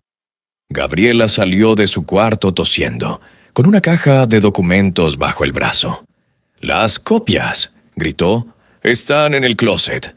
Aurelio corrió hacia el cuarto mientras Gabriela intentaba apagar el fuego con una cobija. El humo era denso, negro, asfixiante. Encontró el closet y sacó 2 cajas más de documentos. «Tenemos que salir», gritó Gabriela desde la puerta. Bajaron las escaleras tosiendo, con los ojos ardiendo. Afuera, los vecinos empezaban a asomarse. Alguien había llamado a los bomberos. Aurelio miró hacia arriba y vio las llamas saliendo por la ventana del departamento. «Perdimos todo», dijo Gabriela con la voz quebrada. No todo, respondió Aurelio, levantando las cajas. Tenemos las copias, y los originales más importantes están en otro lugar. Gabriela había sido precavida. Días antes guardó los documentos más comprometedores en una caja de seguridad bancaria fuera del departamento. Las copias que tenían eran suficientes para presentar el caso. Pero el mensaje estaba claro. Montero sabía dónde estaban y no iba a detenerse. «No podemos quedarnos aquí», dijo Gabriela. «Conoce esta dirección». «¿A dónde vamos?» «Tengo un contacto. Una familia que ayudé hace años. Viven en un rancho a 1 hora de la ciudad. Ahí podemos escondernos hasta mañana». Tomaron un taxi en la esquina, cargando las cajas de documentos como si fueran oro. Mientras el auto se alejaba, Aurelio miró hacia atrás. El edificio de Gabriela ardía en la noche como una antorcha. Montero estaba jugando sucio, pero ellos también sabían jugar. El rancho pertenecía a la familia Domínguez, campesinos que habían perdido la mitad de sus tierras en un fraude de los Montero hace 15 años. Gabriela los ayudó a recuperar parte de lo perdido en un juicio que duró 3 años. Desde entonces le debían la vida. «Quédense el tiempo que necesiten», dijo don Macedonio, el patriarca, mientras los guiaba a una habitación pequeña pero limpia. «En esta casa, los enemigos de Montero son amigos. Su esposa, doña Carmen, les preparó café y tamales. Eran casi las 5 de la mañana, pero nadie pensaba en dormir». «¿Creen que fue Montero?», preguntó don Macedonio. «¿Quién más?», respondió Gabriela. «Sabe que tenemos evidencia contra él. Está desesperado». «Desesperado es peligroso». «Lo sé, pero mañana entregamos todo al fiscal. Después de eso, aunque nos pase algo, el caso seguirá adelante». Don Macedonio asintió con respeto. «Su padre sería orgulloso de usted, señorita». Gabriela miró a Aurelio, que estaba sentado en una esquina con la mirada perdida. «Mi padre está aquí», dijo, «y por fin estamos del mismo lado». Aurelio levantó la vista. Sus ojos estaban cansados, pero había algo nuevo en ellos: determinación. «Toda mi vida fui un cobarde», dijo. «Agaché la cabeza ante los Montero porque creía que no tenía opción. Pero siempre hay opción. Debí haberlo entendido hace mucho tiempo. Lo importante es que lo entiendes ahora, papá. No es suficiente. Nada de lo que haga va a traer de vuelta a tu madre, ni a mi padre, ni los años que perdimos, pero al menos puedo asegurarme de que Montero no le haga esto a nadie más». Don Macedonio levantó su taza de café. «Por la justicia», dijo. «Aunque llegue tarde, que llegue». Todos levantaron sus tazas en silencio. Afuera el sol empezaba a asomarse sobre las montañas. En unas horas, Gabriela y Aurelio estarían frente al fiscal. La cuenta regresiva había comenzado. La oficina del fiscal Ramírez estaba en un edificio gris de la capital, custodiado por policías federales. Gabriela y Aurelio llegaron a las 9 de la mañana, cargando 3 cajas de documentos. El fiscal era un hombre de 60 años, con el pelo completamente blanco y unos anteojos gruesos que le daban aspecto de profesor. Pero sus ojos eran agudos, inteligentes, de alguien que había visto mucho y no se dejaba engañar fácilmente. «Señorita Salazar», dijo mientras les indicaba que se sentaran, «llevo años esperando este momento. ¿Nos conoce?» «Conozco su trabajo. He seguido su investigación desde hace tiempo. Pero sin pruebas físicas no podía hacer nada». Gabriela empezó a sacar documentos de las cajas. «Aquí están las pruebas. Cartas firmadas por Ricardo Montero. Análisis médicos que demuestran envenenamiento, testimonios de testigos, libros contables que registran pagos a jueces, policías y doctores durante 20 años. El fiscal tomó los documentos y empezó a revisarlos. Con cada página que leía, su expresión se volvía más seria. ¿De dónde salió todo esto? Aurelio habló por primera vez. De una casa que Montero me dio cuando me despidió. Creía que estaba vacía. No sabía que mi padre había escondido pruebas ahí hace 60 años. ¿Su padre? Esteban Salazar. Fue una de las primeras víctimas de los Montero. Lo mataron por sus tierras en 1961. El fiscal se quitó los anteojos y se frotó los ojos. 60 años, murmuró. 3 generaciones de crímenes. Y mi esposa fue una de las últimas víctimas, continuó Aurelio. La envenenaron hace 4 años para quedarse con un terreno que ella heredó. Pensé que murió de enfermedad. Ahora sé la verdad. El fiscal guardó silencio durante un largo momento. Después se levantó y caminó hacia la ventana. ¿Saben lo que me están pidiendo? Montero tiene amigos en el gobierno, en la policía, en los tribunales. Ir contra él es ir contra todo un sistema. Lo sabemos, dijo Gabriela. Pero si usted no actúa, ¿quién lo hará? El fiscal se volvió hacia ellos. Voy a necesitar tiempo para revisar todo esto. Y protección para ustedes. Si Montero se entera de que estoy investigando, va a venir por todos. Ya vino, dijo Aurelio. Quemaron la casa donde encontré los documentos. Anoche atacaron el departamento de mi hija. Sabemos que está desesperado. El fiscal asintió lentamente. Entonces, no hay tiempo que perder. Las siguientes 2 semanas fueron un torbellino de actividad. El fiscal Ramírez armó un equipo especial de investigadores, todos elegidos personalmente por él, todos fuera del alcance de Montero. Gabriela y Aurelio fueron trasladados a una casa de seguridad en las afueras de la capital. No podían salir. No podían comunicarse con nadie del exterior. Era como estar en prisión, pero sabían que era necesario. El fiscal ordenó exhumaciones. Les informó un agente una mañana. 6 cuerpos en total, todos de personas que murieron en circunstancias sospechosas después de conflictos con los Montero. ¿Incluyendo a mi esposa?, preguntó Aurelio. Sí, señor. Necesitamos su autorización para proceder. Aurelio firmó el papel con mano temblorosa. La idea de que desenterraran a Consuelo le revolvía el estómago, pero sabía que era necesario. Su cuerpo guardaba la prueba final de lo que le habían hecho. Días después llegaron los resultados. El agente los reunió en la sala de la casa de seguridad con un folder grueso en las manos. 5 de los 6 cuerpos mostraron niveles letales de arsénico, dijo, incluyendo el de su esposa, señor Salazar. Aurelio cerró los ojos. Ya lo sabía, pero escucharlo confirmado era diferente. Era real, era definitivo. El patrón es claro, continuó el agente. Envenenamiento crónico durante meses con dosis pequeñas que no levantaran sospechas. Todos los casos coinciden con conflictos de tierras documentados en los libros contables. Gabriela apretó la mano de su padre. Lo logramos, papá. Tenemos las pruebas. ¿Qué sigue?, preguntó Aurelio.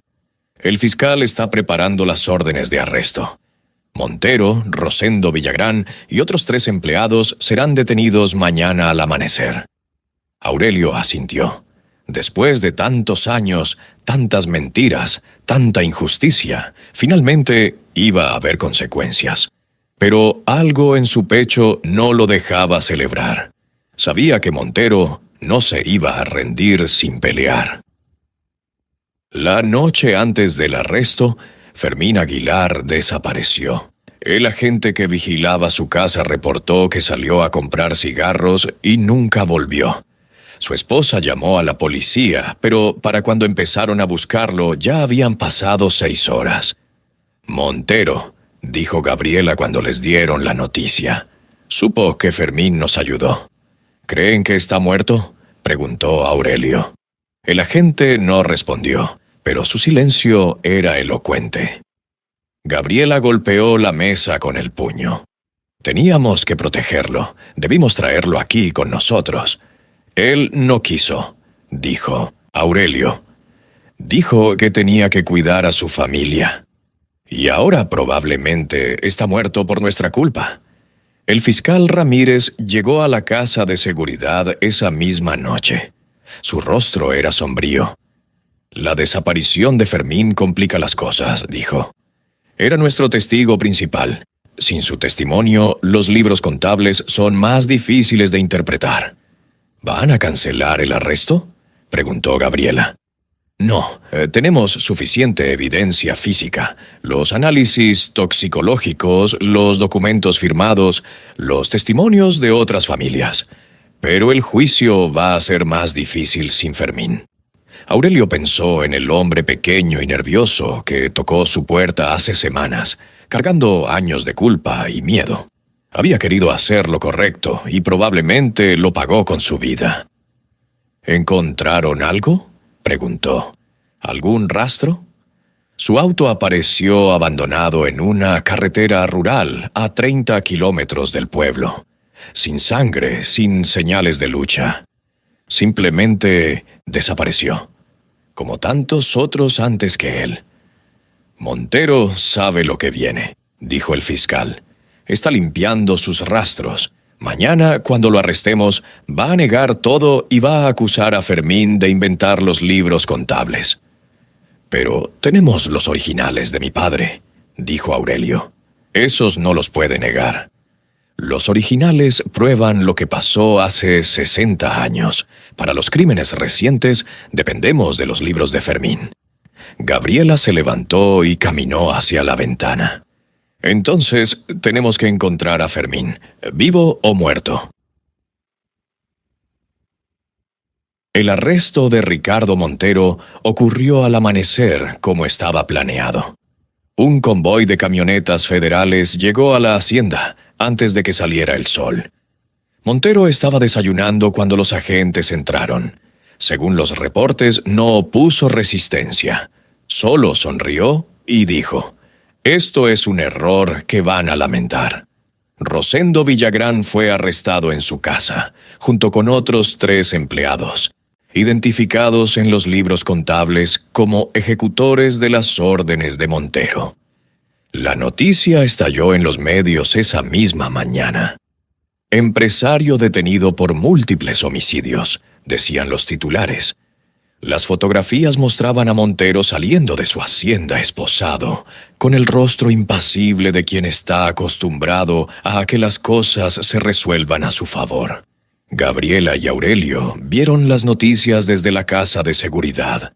«No parece preocupado», observó Aurelio, «porque cree que va a salir de esta.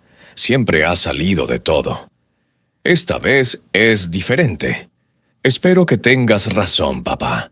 El fiscal Ramírez los visitó esa tarde con más noticias. Montero contrató a los mejores abogados del país. Están pidiendo que se desestime el caso por falta de pruebas contundentes. Argumentan que los documentos son falsificaciones y que los análisis toxicológicos no prueban quién administró el veneno. ¿Pueden hacer eso?, preguntó Aurelio. Pueden intentarlo. Por eso necesitamos más.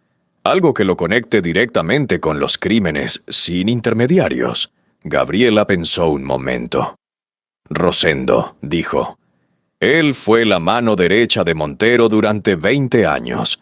Ejecutó todas las órdenes. Si alguien sabe dónde están los cuerpos enterrados, literal y figurativamente, es él. Ya lo interrogamos. No ha dicho una palabra, porque cree que Montero va a sacarlo. Pero si le hacemos ver que Montero lo va a usar como chivo expiatorio... El fiscal asintió lentamente. Podría funcionar. Voy a hablar con él mañana. Aurelio miró a su hija con una mezcla de orgullo y tristeza. Había heredado la inteligencia de su madre, pero también había desarrollado una dureza que él nunca tuvo. Montero había creado a su peor enemigo sin saberlo. Rosendo Villagrán Llevaba una semana en una celda de máxima seguridad cuando el fiscal fue a visitarlo. El hombre que había aterrorizado a tantas familias durante décadas ahora parecía encogido, disminuido. Las paredes grises de la prisión no distinguían entre ricos y pobres, entre poderosos y débiles. «¿Cómo te ha tratado la vida aquí, Rosendo?», preguntó el fiscal sentándose frente a él.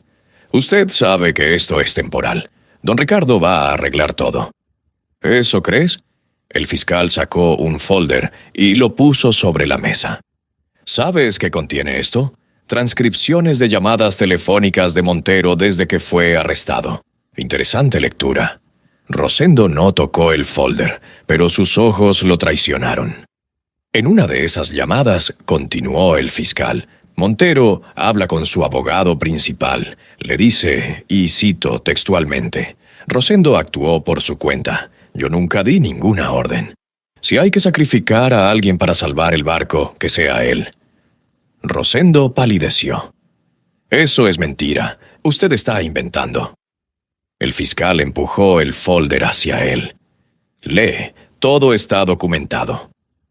Rosendo tomó el folder con manos temblorosas. Leyó las transcripciones en silencio. Con cada página su rostro se descomponía más. «Hijo de...», murmuró, «después de todo lo que hice por él».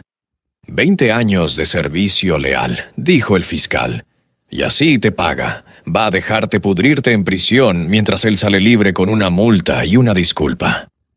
Rosendo cerró el folder y se quedó mirando la pared. «¿Qué quiere de mí?». «La verdad. Toda la verdad.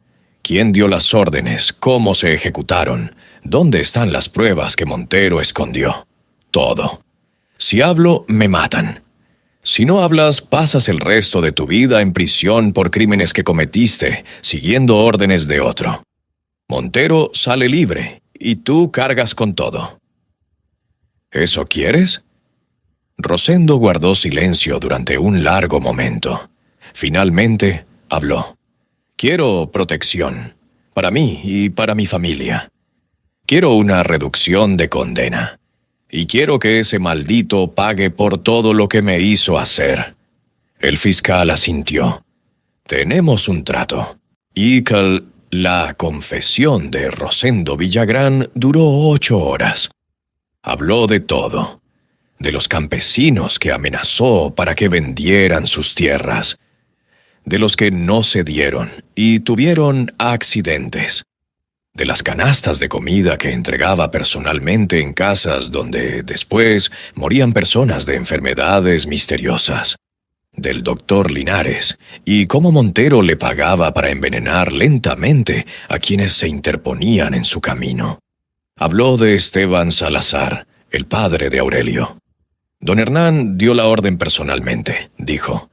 «Mi padre fue quien organizó el accidente. Yo era joven entonces, pero vi todo. Así aprendí el negocio». Habló de Consuelo. «El patrón quería ese terreno junto al río. Cuando la señora se negó a vender, me ordenó llevar las canastas de comida cada semana. El doctor Linares ponía algo en las mermeladas. La señora murió creyendo que estaba enferma. Aurelio y Gabriela escucharon la confesión a través de una grabación. El fiscal había decidido que era mejor que no estuvieran presentes durante el interrogatorio. Cuando la grabación terminó, Aurelio estaba temblando. Gabriela lloraba en silencio. «Maldito», murmuró Aurelio. «Maldito desgraciado». «Ahora tenemos todo», dijo el fiscal. «Con la confesión de Rosendo, Montero no tiene escapatoria». «¿Y Fermín?», preguntó Gabriela. «¿Rosendo sabe algo?». El fiscal asintió con expresión sombría. «Montero ordenó que lo eliminaran la noche antes del arresto. Rosendo no participó directamente, pero sabe quién lo hizo y dónde dejaron el cuerpo». Gabriela cerró los ojos. «¿Dónde?». «En un pozo seco, a las afueras del pueblo. Ya enviamos un equipo a recuperarlo. Otro muerto. Otro nombre para agregar a la lista interminable de víctimas de los Montero. pero al menos esta vez habría justicia. El juicio comenzó 3 meses después. La sala del tribunal estaba llena. Periodistas, familiares de Fondese, víctimas, curiosos que querían ver caer al hombre más poderoso de la región. Afuera, una multitud se había congregado con pancartas que decían «Justicia para los campesinos» y «Montero asesino». Aurelio y Gabriela estaban sentados en la primera fila, detrás del fiscal. Habían esperado este momento durante meses. Aurelio, sin saberlo, había esperado toda su vida. Ricardo Montero entró a la sala escoltado por guardias. Llevaba traje gris, corbata azul, el pelo perfectamente peinado. Parecía estar llegando a una reunión de negocios, no a un juicio por homicidio múltiple. Sus ojos recorrieron la sala y se detuvieron en Aurelio. Por un segundo sus miradas se cruzaron. Montero sonrió, una sonrisa fría que decía: «Todavía no has ganado». Aurelio no apartó la vista. Ya no le tenía miedo. El fiscal presentó la evidencia pieza por pieza. Los documentos de Esteban Salazar, los análisis toxicológicos, los libros contables, la confesión de Rosendo, los testimonios de docenas de familias afectadas. Los abogados de Montero objetaban constantemente, pedían desestimaciones, cuestionaban la validez de cada prueba. Pero el juez, un hombre severo que había sido elegido específicamente por su reputación de incorruptible, rechazaba la mayoría de sus mociones. El momento más dramático llegó cuando Rosendo subió al estrado. «¿Reconoce al acusado?», preguntó el fiscal. «Sí, es Ricardo Montero. Trabajé para él durante 20 años. ¿Puede describir la naturaleza de ese trabajo?». Rosendo miró a Montero. El millonario le sostuvo la mirada con desprecio. «Hacía lo que él me ordenaba», dijo Rosendo. «Amenazar, comprar y, cuando nada de eso funcionaba, eliminar a quienes se interponían en su camino». La sala estalló en murmullos.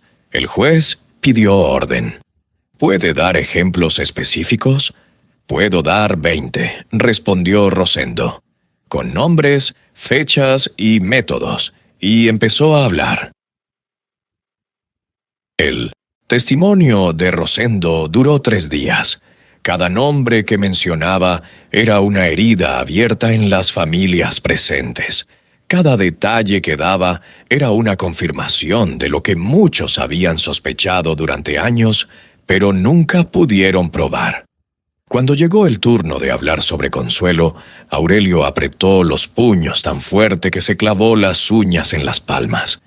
«La señora Consuelo Ramírez de Salazar», dijo Rosendo, «fue envenenada durante 8 meses. El patrón quería su terreno junto al río. Cuando ella se negó a vender, me ordenó entregarle canastas de comida cada semana. El doctor Linares preparaba las mermeladas con arsénico. ¿Y el señor Salazar, el esposo de la víctima, no sospechó nada?», preguntó el fiscal. «El señor Salazar trabajaba para el patrón. Era un hombre leal, obediente. Nunca cuestionó nada. El patrón decía que era el empleado perfecto, ciego, sordo y mudo». Aurelio sintió que las palabras le atravesaban como cuchillos. Ciego, sordo y mudo. Eso había sido toda su vida. El empleado perfecto. El tonto perfecto. Gabriela le tomó la mano. «No sabías, papá», susurró. «No es tu culpa». Pero Aurelio sabía que una parte de sí mismo nunca se perdonaría. Había trabajado para el hombre que mató a su padre y a su esposa. Había sido cómplice de su propia destrucción. Cuando Rosendo terminó de testificar, los abogados de Montero intentaron desacreditarlo. «¿No es cierto que usted mismo participó en estos crímenes?», preguntó el abogado principal. «¿No es cierto que está mintiendo para reducir su propia condena?». «Sí, participé», respondió Rosendo. «Y voy a pagar por eso. Pero todo lo que hice fue bajo las órdenes de ese hombre. Él daba las órdenes. Él pagaba los sobornos. Él decidía quién vivía y quién moría». ¿Y espera que el jurado le crea a un confeso asesino? Rosendo miró directamente a los miembros del jurado. No les pido que me crean a mí, les pido que miren las pruebas, los documentos, los análisis, los cuerpos. Todo está ahí. Yo solo estoy poniendo las piezas juntas. Llegó el turno de Aurelio de testificar. Subió al estrado con las piernas temblorosas. 68 años de vida y nunca había hablado en público. Nunca había tenido voz. Ahora tenía que encontrarla. Señor Salazar, comenzó el fiscal, ¿puede describir su relación con el acusado? Trabajé para don Ricardo durante 30 años. Era encargado de bodega. Llegaba temprano, me iba tarde, hacía todo lo que me pedían sin quejarme. ¿Y cómo terminó esa relación? Me despidió. Después de 30 años de servicio, me dio una casa abandonada en lugar de mi liquidación y me dijo que me fuera. ¿Qué encontró en esa casa? Aurelio respiró hondo. Encontré la verdad, documentos que mi padre escondió antes de morir, hace más de 60 años, pruebas de que Hernán Montero, el padre del acusado, lo mandó matar para quedarse con sus tierras. Un murmullo recorrió la sala. ¿Y también encontró pruebas relacionadas con su esposa? Sí, análisis médicos, cartas entre el doctor Linares y el acusado. Pruebas de que mi esposa Consuelo fue envenenada durante meses para que el acusado pudiera quedarse con un terreno que ella heredó. ¿Usted sospechó algo en ese momento? Aurelio bajó la mirada. No sospeché nada. Creí que estaba enferma. Creí que los doctores hacían todo lo posible. Fui un tonto. Señor Salazar, ¿puede identificar al hombre que ordenó estos crímenes? Aurelio levantó la vista y miró directamente a Montero. Es él, Ricardo Montero, el hombre para quien trabajé durante 30 años, el hijo del hombre que mató a mi padre, el hombre que mató a mi esposa. Montero no reaccionó. Su rostro era una máscara de piedra. ¿Tiene algo más que decir al jurado?, preguntó el fiscal. Aurelio asintió. Solo una cosa. Yo pasé toda mi vida agachando la cabeza, creyendo que los ricos tenían derecho a pisotear a los pobres, que si trabajabas duro y obedecías, te irías bien. Estaba equivocado. Montero destruyó a mi familia durante 3 generaciones, y lo habría seguido haciendo si yo no hubiera encontrado esos documentos. Hoy les pido que hagan lo que yo no pude hacer durante 60 años, que le digan que no puede matar, robar y destruir impunemente, que hay límites, que hay justicia. Se hizo silencio en la sala. Después, desde algún lugar entre el público, alguien empezó a aplaudir. Otro se unió, y otro. En segundos, la sala entera aplaudía mientras el juez golpeaba su mazo pidiendo orden. Aurelio bajó del estrado con los ojos llenos de lágrimas. Había encontrado su voz. Los alegatos finales duraron 2 días. El fiscal presentó un resumen demoledor de las pruebas. 60 años de crímenes documentados, 20 muertes confirmadas, docenas de familias despojadas, un imperio construido sobre sangre y mentiras. Ricardo Montero no es un empresario exitoso, dijo el fiscal. Es el líder de una organización criminal que ha operado impunemente durante 3 generaciones. Ha matado, robado y destruido con la certeza de que nunca pagaría las consecuencias. Hoy tienen la oportunidad de demostrarle que estaba equivocado. Los abogados de Montero intentaron plantar dudas. Hablaron de testimonios poco confiables, de pruebas circunstanciales, de una campaña de desprestigio contra un hombre de bien. Mi cliente es víctima de una conspiración, dijo el abogado principal. Un empleado resentido, un ex cómplice que busca reducir su condena y una familia que quiere dinero. Eso es todo lo que tienen. No hay prueba directa de que Ricardo Montero haya ordenado ningún crimen. Cuando terminaron los alegatos, el jurado se retiró a deliberar. Aurelio y Gabriela esperaron en un pasillo del tribunal sin poder hablar. Las horas pasaban continuación. Una lentitud insoportable. ¿Crees que lo van a condenar?, preguntó Aurelio. Tiene que ser. Después de todo lo que vieron, tienen que condenarlo. Los Montero siempre han encontrado la forma de escapar. Esta vez es diferente, papá. Esta vez el mundo entero está mirando. A las 7 de la tarde, después de 9 horas de deliberación, el jurado regresó con un veredicto. La sala del tribunal estaba en silencio absoluto cuando el presidente del jurado se puso de pie. ¿Han llegado a un veredicto?, preguntó el juez. Sí, su señoría. ¿Cómo encuentra el jurado al acusado Ricardo Montero en los cargos de homicidio en primer grado? El presidente del jurado respiró hondo. Culpable. Un grito ahogado recorrió la sala. Alguien empezó a llorar. ¿En los cargos de asociación delictiva? Culpable. ¿En los cargos de fraude y despojo? Culpable. ¿En los cargos de obstrucción de justicia? Culpable. Con cada palabra, el rostro de Montero se descomponía más. La máscara de piedra se resquebrajaba. Por primera vez en su vida, el hombre más poderoso de la región estaba siendo tratado como lo que realmente era, un criminal. ¿En los cargos de soborno a funcionarios públicos? Culpable. Montero se levantó de golpe. «Esto es una farsa», gritó. «Todos ustedes están comprados. Voy a apelar. Esto no termina aquí».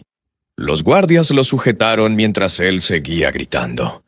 «Aurelio Salazar», gritó mirando directamente a su antiguo empleado. «Esto es tu culpa. Tú y tu familia de muertos de hambre. Debí haberte matado cuando tuve la oportunidad». El juez ordenó que lo sacaran de la sala.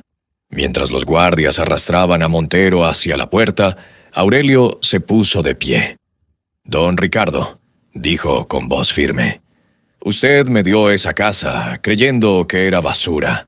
Resulta que era la tumba de todos sus secretos.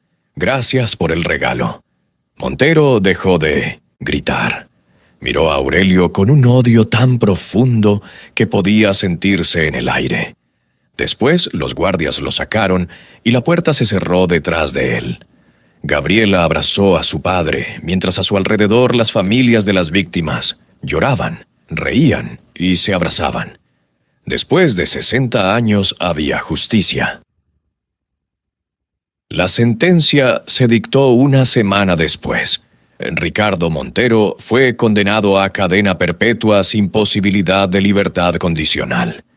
Sus bienes fueron confiscados y se creó un fondo para compensar a las familias afectadas. Rosendo Villagrán recibió una sentencia reducida de 20 años a cambio de su testimonio. La hacienda de los Montero fue embargada. Las tierras que habían robado durante 3 generaciones fueron devueltas a sus dueños originales o a sus descendientes. El imperio que Hernán Montero construyó sobre sangre y mentiras dejó de existir. Pero para Aurelio, la verdadera justicia no estaba en la sentencia. Una mañana, 3 meses después del juicio, tomó un autobús hacia el pueblo donde había vivido toda su vida.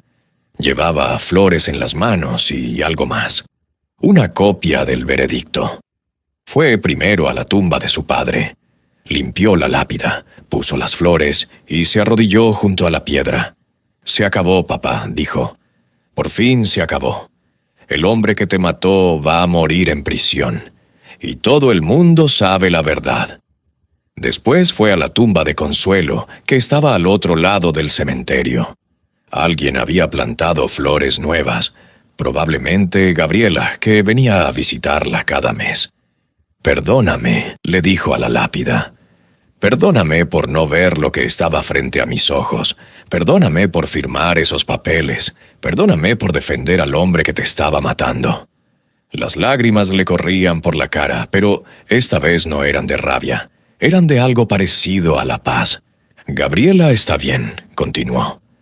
Es fuerte, como tú. Me ha perdonado, aunque no sé si lo merezco. Vamos a reconstruir la Casa del Cerro, juntos, como debimos haberlo hecho hace años. Se quedó ahí un largo rato, hablándole a la piedra como si Consuelo pudiera escucharlo. Tal vez podía. Tal vez en algún lugar ella y Esteban estaban juntos, finalmente libres del peso de las mentiras que habían cargado durante tanto tiempo. Cuando Aurelio se levantó para irse, sintió algo que no había sentido en años. Ligereza, como si un peso enorme se hubiera levantado de sus hombros.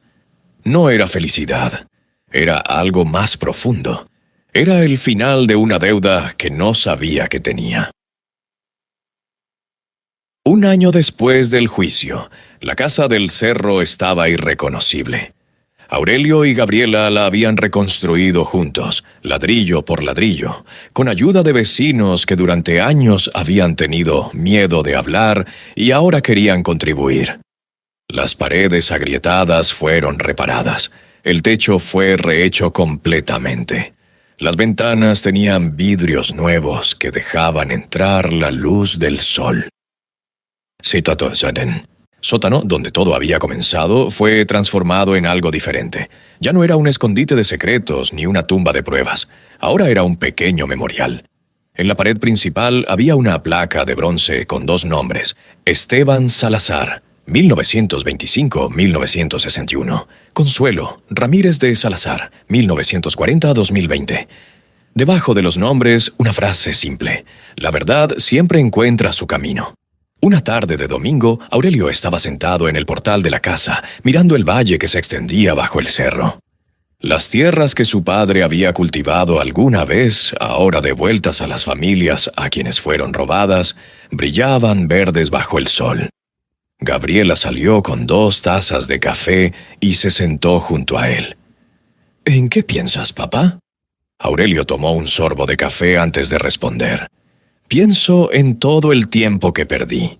30 años trabajando para el enemigo, 9 años sin hablarte, toda una vida creyendo mentiras. No puedes cambiar el pasado.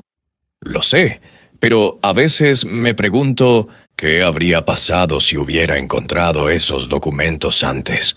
Si tu madre estaría viva. Si tú no habrías tenido que esconderte durante 9 años. Gabriela puso su mano sobre la de su padre. Mamá solía decir que las cosas pasan cuando tienen que pasar. Tal vez no estabas listo antes, tal vez yo tampoco. Pero ahora estamos aquí, juntos, y Montero está pudriéndose en una celda. Eso es lo que importa. Aurelio asintió lentamente. Tu madre era más sabia que yo, siempre lo fue. Lo sé. De ella aprendí a no rendirme. Se quedaron en silencio, mirando cómo el sol comenzaba a descender hacia las montañas. El cielo se teñía de naranja y rojo, colores de fuego y de sangre, pero también de amanecer. ¿Sabes qué es lo más extraño?, dijo Aurelio después de un rato. Montero me dio esta casa como un insulto. Quería que me pudriera aquí con sus secretos. Y terminó siendo su tumba, no la mía. La justicia tiene un sentido del humor muy retorcido. Aurelio sonrió. Era una sonrisa pequeña, cansada, pero real. ¿Te quedas a cenar? Doña Carmen me enseñó a hacer unos frijoles que no están mal. No me lo perdería por nada. Padre e hija entraron a la casa que los Montero construyeron para esconder sus crímenes, y que ahora era un hogar. Un hogar levantado sobre las cenizas del dolor, sí, pero también sobre algo más fuerte: la verdad. Afuera, la noche caía sobre el cerro. Las estrellas empezaban a aparecer una por una, como testigos silenciosos de todo lo que había pasado. Y en algún lugar, tal vez en esa luz tenue que entraba por la ventana nueva, Consuelo y Esteban finalmente descansaban en paz. La casa guardó secretos durante 60 años. Ahora solo guardaba amor. Fin.